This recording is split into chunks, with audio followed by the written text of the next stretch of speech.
একটা দুঃসংবাদ আছে। যারা আমাকে ভেঙে চুরে টুকরো কাঁচের মতো ছড়িয়ে দিতে চেয়েছিলে তাদের জন্য। দুঃসংবাদটি তাদের জন্য যারা ভেবেছিলে আমি হোঁচট খেয়ে পড়ে গেলে আর কখনো উঠে দাঁড়াতে পারবো না, মুখ থুবড়ে পড়ে থাকবো গা ঘিনঘিনে কাদায়। আমাকে ছিঁড়ে কাগজের মতো কুচি কুচি করে হাওয়ায় ভাসিয়ে দিলে আমি হারিয়ে যাব দিক শূন্যপুর।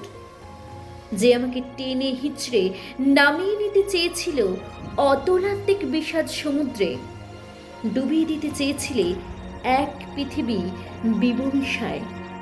যে আমাকে অযুতরাতের কান্না লিখে দিয়ে বুকের ভেতর খুঁড়ে দিতে চেয়েছিলে শ্যাওলা জমার স্যাঁতস্যাঁতে এক মজা পুকুর।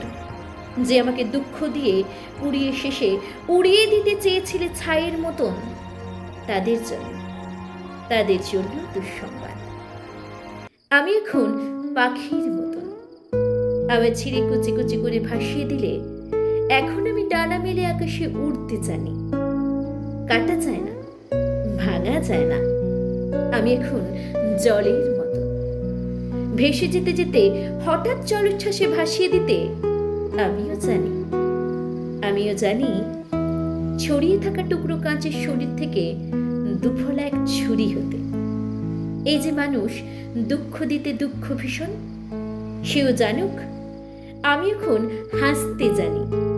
শ্যাওলা চাপা পুকুর জুড়ে আমি এখন রোদের মতন ভাসতে জানি।